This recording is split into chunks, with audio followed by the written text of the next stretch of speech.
would you consider being my running mate for Vice President of the United States of America? Like, is there did that actually happen, a moment where that happened with you and RFK Jr.? Yes. I mean, I had been such a fan of his campaign for quite a while, and I had been involved in, funding his campaign when he was running in the Democratic primary. I was really excited about that.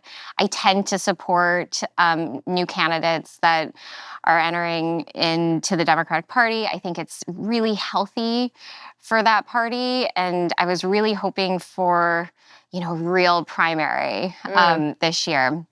And when he decided that running as an independent was going to be a better option, because of some very real concerns. I mean, the DNC for a while now has had challenges with, I believe, infrastructure and operations and creating a even playing field. So at first, when he decided to go independent, I initially withdrew. I was like, you hear the stories about how independents over the years have really been spoilers in elections. Right. And so I, decided that I would withdraw but still, from my heart support him and watch his campaign. By the end of January, it had become very apparent to me that there was a lot of support across the United States for him as an independent. And a lot of them were like silent supporters. Like, they weren't going out and advertising. They weren't posting on their social media. Right. And so that was a real indicator to me that there was something else going on. And then there was a Super Bowl ad. And I had only spoken to Bobby personally a few times before that. And no, I had zero idea in my mind that I would ever be asked to run as his running mate. I mean, not once did that ever cross my mind, all the way up until about a month and a half ago when it did over dinner. And maybe it's almost 2 months ago now. But it was very much this moment of, I had been following him and supporting him. I understood his policies. We were able to have open conversation. And it was a real dialogue. There was no party, there was no angling, there was nothing, It was very much, it feels, honestly, Sage, like how democracy is supposed to feel. Like something of individual agency and sovereignty and moving forward with values. And so we were over at dinner, and it was during the Veep stakes, and I was not part of the early Veep stakes. So there was, I wasn't being considered by the campaign. Yeah. But the campaign was aware of me because I had been supportive through a PAC, but I'd never worked with the campaign. Okay. So no one on the campaign even had a personal relationship with me because, you have to screen. The campaigns and PACs can't have any overlap. And so my relationship and communication channel was with Tony Lyons at the PAC. And it was really over dinner that we were going through all of the vice presidential options. It just kind of came up, my partner, Jacob, he's such an incredible friend, and he's very engaged in politics as well, and he cares very deeply about this campaign and what it represents. And he casually mentioned, he was like, well, what about Nicole? And so we're sitting at dinner, and both Cheryl and Bobby spin around in their chairs, and they're looking at me, and they're like, would you consider it?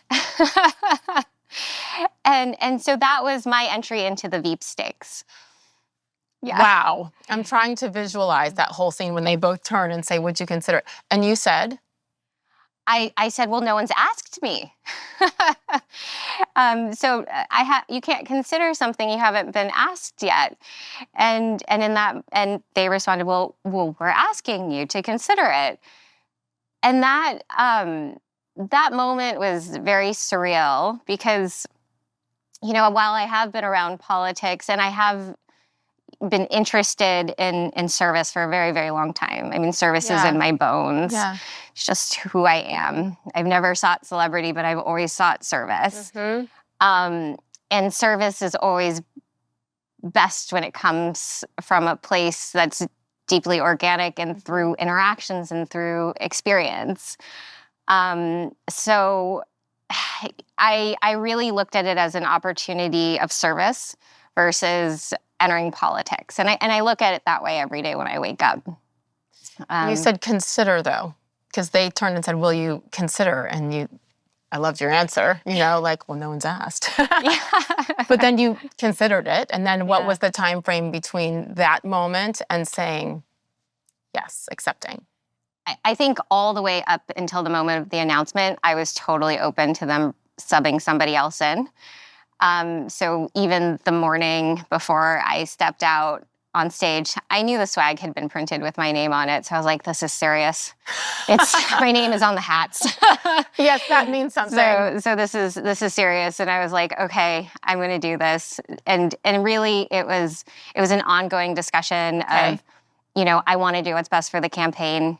I have no ego in this. Mm-hmm. I want you to have the right running mate. And, Bobby, he had some time to sit with it. And he came back to me a few days later and he said, you're the one. He was like, I definitely think you're the one. And sent these really incredible, and Amaryllis Kennedy, who's running the campaign, his daughter-in-law, who's a mom of 3, we're similar in age. And she wrote me very, very powerful messages, really from the heart. And she was like, we've all had a chance to talk to you now. The campaign is very enthusiastic. You're just very much aligned with what we believe in here. And this is not a standard group of campaigners. I mean, these are individuals who each come from a different walk of life that have all come together, not to do politics, but to support, what I really think is a movement from one time in American politics to a new chapter of American politics where, we've got to stop spitting hate at each other. We have to be able to see both sides with compassion. We have to be able to have logical conversations couched in deep reason and reasonableness. And we have to lead by example. So it was really powerful to be invited into this campaign in that way. Yeah, yeah.